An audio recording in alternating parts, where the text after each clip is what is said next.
Hi, good evening. This is Dr. Monisha, pediatrician for last 25 years, mom to two medicos, passionate about planting trees and ideas, founder of An Idea, and a patriotic citizen of India. Today, I plan to talk about how moms can help their babies get a good night's sleep. Now, why is sleep important? We have just finished a 5 day long festival of Diwali where I believe moms have been overworked. As usual, moms are every day, it is an overwork routine for them, but during festival time, it becomes more demanding. Despite the pandemic, all the rituals, the celebrations, the festivities, the cooking, and social obligations. So, what's most important is that if moms get a good sleep, to ensure that we have to see that the babies sleep on time and moms are stress free. And this is the daily complaint I get from lots of my parents of my patients, that their child doesn't go to sleep. So I'll tell you some suggestions. What I feel most important is to make a routine and develop a routine. Something like in Enid Blyton storybooks, we used to have those grandfather clocks. Have a cuckoo clock or a grandfather clock or just any clock where the child can see the time, and slowly the child knows that this is the time the child has to wrap up the toys and be tucked into bed and go to sleep. Music helps. Not all of us can sing lullabies. It is the best thing if we can sing a lullaby. The child can emotionally bond with us and relate to, even when the child grows up, and it gets programmed into sleeping. It is something we can go back to Paulo's experiment, but yes, it does help. Simple instrumental music is something you can play either through any gadget, but or a caravan, but no gadget besides that. No electronic gadgets should be kept in the room where the child is going to sleep. No screens, no computer screens, no TV screens. Try to avoid having these in the bedroom where the child goes to sleep. Another thing, what I realize with babies who become cranky is giving them a good massage or massaging their feet at night. It helps them go to sleep. So, massaging is any days and anyways always good, but sometimes kids need a bit of an extra massaging their back or feet so that they can get sleep if they're not sleeping well. Another thing, what I feel most babies get in the routine is, or a condition to sleep is, if they get a stuffed toy who just comes out only when the child has to go to sleep.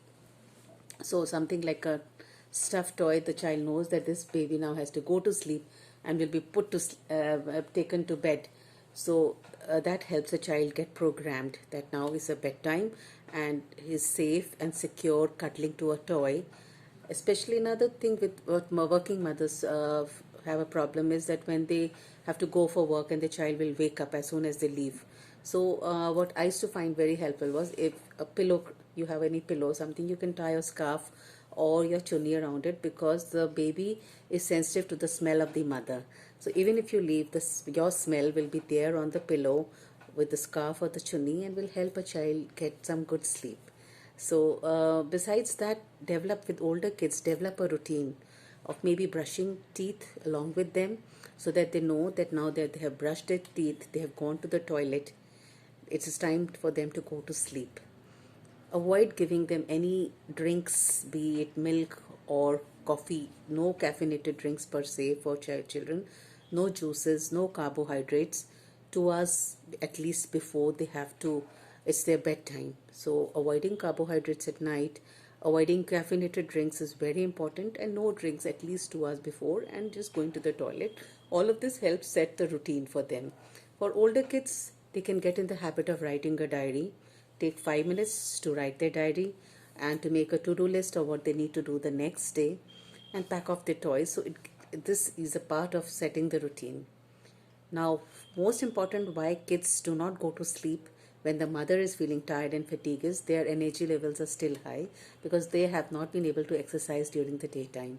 So it's very important that you need to have them spend their energy. They are bubbling with energy. If they can go to the park, let them play in the park. If not the park, let them do skipping or jumping at home. And it's important so that they have used up their energy and can are in a way to sleep. Afternoon naps are not always recommended. They are more for the mothers than the babies. So you can decrease the afternoon nap of the child. Let the child spend their energy playing and develop their muscles. And what is important, sports is very important. or cycling if they can do that. So I feel these are certain tips which can help your baby get a good night's sleep. Now, last but not the least, why is sleep important?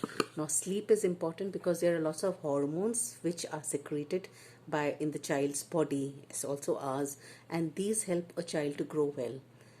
Most of the children these days we're seeing are becoming overweight, or they are not gaining the height as much as they should do.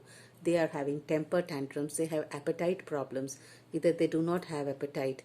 Now this is because there are many hormones, be it your growth hormone, your melatonin, your cortisol, your leptin and ghrelin.